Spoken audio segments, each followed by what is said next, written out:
Ang perlas ng silanganan ay ipinagmamalaki ang kamangha-manghang kalipunan ng mga isla. Bawat isa ay mas natatangi kaysa sa huli. Higit pa sa alindog ng mga malinis na dalampasigan, ang Pilipinas ay nagtatago ng isang sikreto, isang mundong puno ng kakaiba at kahanga-hangang mga nilalang. Sumama kayo sa akin ngayon habang tayo ay naglalakbay sa biodiversity hotspot na ito upang makilala ang 10 kakaibang hayop na tinatawag na tahanan ng Pilipinas. Magsisimula ang ating paglalakbay sa itaas ng mga puno, kung saan ang haribon, isang marilag at malakas na agila, ang siyang naghahari. Sa lawak ng pakpak na umaabot ng mahigit 6 na talampakan, isa ito sa pinakamalaki at pinakamalakas na agila sa buong mundo. Ang kahanga-hangang nilalang na ito, nakalulungkot isipin, ay nasa bingit na ng pagkawala. Dahil sa pagkasira ng kagubatan, ang haribon ay nakukulong na lamang sa maliliit na piraso ng kagubatan sa ilang mga isla. May mga pagsisikap na ginagawa upang protektahan ang pambansang sagisag na ito at upang masiguro ang kaligtasan nito para sa mga susunod na henerasyon. Kaya ba natin harapin ang hamon at siguruhin ang kinabukasan ng marilag na nilalang na ito?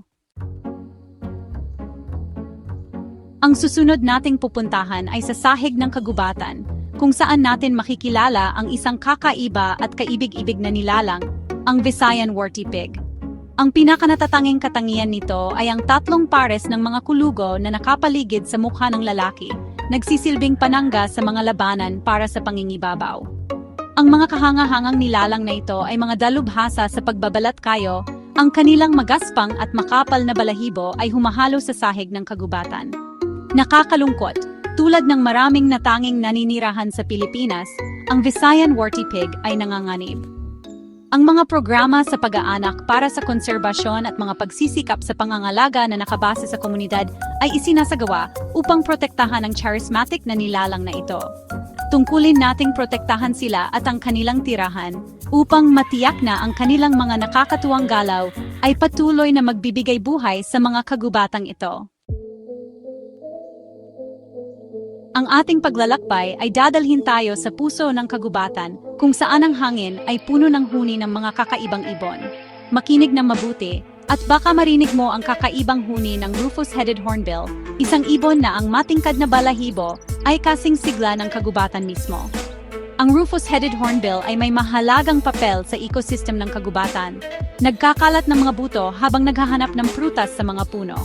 Ngunit, ang kanyang buhay ay nanganganib dahil sa pagkawala ng tirahan at pangangaso. Tungkulin nating protektahan ang mga nilalang na ito at ang kanilang tirahan upang ang kanilang matingkad na kulay ay patuloy na magbigay ganda sa kagubatan.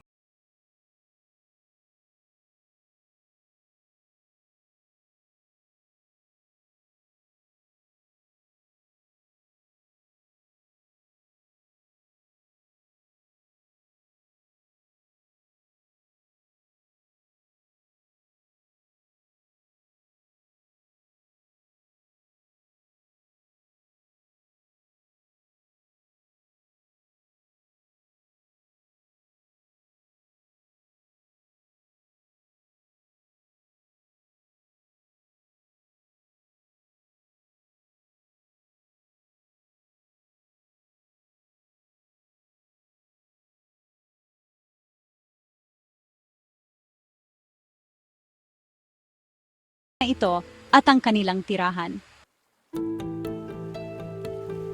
Ang susunod nating pupuntahan ay ang isla ng Palawan, madalas na tinatawag na huling paraiso ng Pilipinas. Dito, sa puso ng mga malinis na kagubatan, matatagpuan natin ang Palawan Peacock Pheasant, isang ibon na ang ganda ay higit pa sa kanyang pambihira. Ang lalaki na may makikinang na asul, berde at itim na balahibo ay isang nakakamanghang tanawin. Sa panahon ng panliligaw, itinataas niya ang kanyang magagandang balahibo sa buntot, na lumilikha ng isang nakakasilaw na pagtatanghal ng kulay at tunog. Ang Palawan Peacock Pheasant ay isang tunay na hiyas ng mundo ng mga ibon. Ngunit ang kanyang mismong pag-iral ay nanganganib dahil sa pagkawala ng tirahan at pangangaso.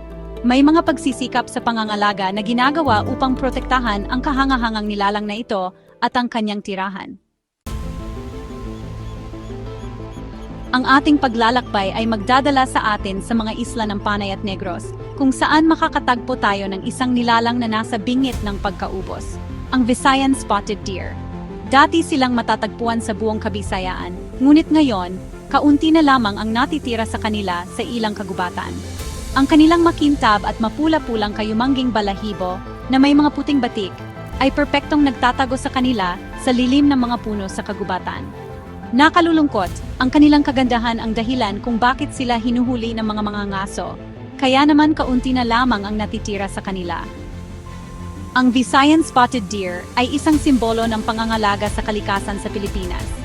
May oras pa para iligtas ang magandang nilalang na ito mula sa pagkaubos, ngunit kailangan ng pagtutulungan ng gobyerno, mga organisasyon para sa pangangalaga ng kalikasan, at mga lokal na komunidad.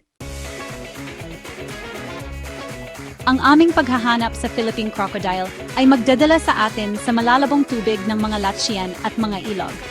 Ang lubhang nanganganib na reptile na ito ay tunay na isang multo ng daluyan ng tubig. Ang kanilang bilang ay nabawasan ng husto dahil sa pagkawala ng tirahan at pangangaso. Dating kinatatakutan bilang kumakain ng tao, ang Philippine crocodile ay mahiyain at mailap na nilalang. Ang Philippine crocodile ay isang malakas na simbolo ng kalagayan ng maraming kakaibang nilalang sa Pilipinas. Umaasa tayo na ang mga susunod na henerasyon ay magkakaroon ng pagkakataong masaksihan ng lakas at kamahalan ng sinaunang maninilang ito sa kanyang natural na tirahan. Habang papalubog ang araw, may makikita tayong kakaiba, ang paglabas ng mga paniki na may ginintuang korona, ang pinakamalaking paniki sa buong mundo. May pakpak na umaabot ng mahigit 5 talampakan. Ang mga magigiliw na higanting ito ay mahalagang bahagi ng kagubatan. Sa kabila ng kanilang nakakatakot na itsura, kumakain sila ng prutas at mahalaga ang papel nila sa pagkalat ng mga buto. Nakakalungkot, ang mga magigiliw na higanting ito ay nanganganib dahil sa pagkawala ng kanilang tirahan at pangangaso. May mga ginagawang pagsisikap para protektahan ang kahangahangang nilalang na ito at ang kanilang tirahan.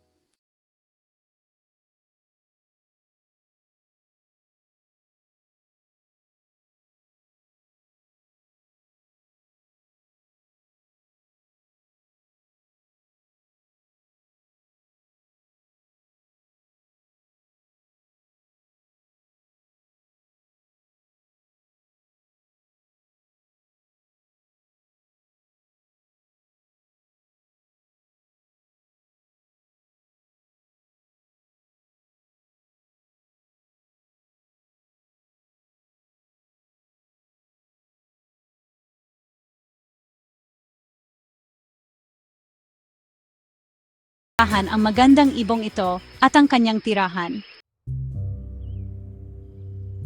Ang ating huling pakikipagsapalaran ay magdadala sa atin sa isang nocturnal adventure upang hanapin ang isa sa pinaka-iconic na nilalang ng Pilipinas, ang tarsier. Ang maliliit na primates na ito ay nocturnal. Ang kanilang malalaking mata ay perpektong iniangkop para sa buhay sa dilim. Ang kanilang maliliit na katawan, na may sukat lamang na ilang pulgada ang haba, ay nababalot ng malambot at makinis na balahibo, at ang kanilang mahahabang daliri sa kamay at paa ay nagbibigay daan sa kanila upang kumapit sa mga sanga ng madali. Ang mga tarsier ay mga dalubhasang mandaragit, kumakain pangunahin ng mga insekto na kanilang hinuhuli gamit ang napakabilis na reflexes. Nakakalungkot, ang mga kamanghamanghang nilalang na ito ay nanganganib dahil sa pagkawala ng kanilang tirahan at sa ilegal na kalakalan ng mga alagang hayop. May mga pagsisikap sa pangangalaga na isinasagawa upang protektahan ang maliliit na primates na ito at ang kanilang tirahan.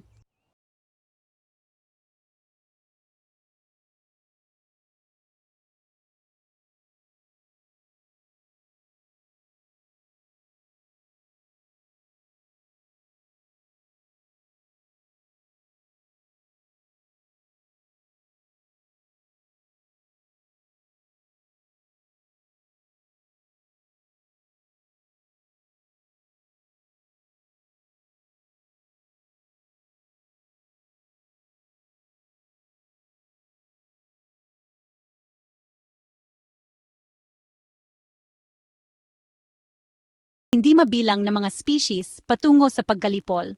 Panahon na para kumilos. Dapat nating gawin ang ating bahagi upang protektahan ang mga nilalang na ito at ang kanilang mga tirahan upang matiyak na ang mga susunod na henerasyon ay magkakaroon ng pagkakataong maranasan ang kagandahan at kamangha-manghan ng kalikasan.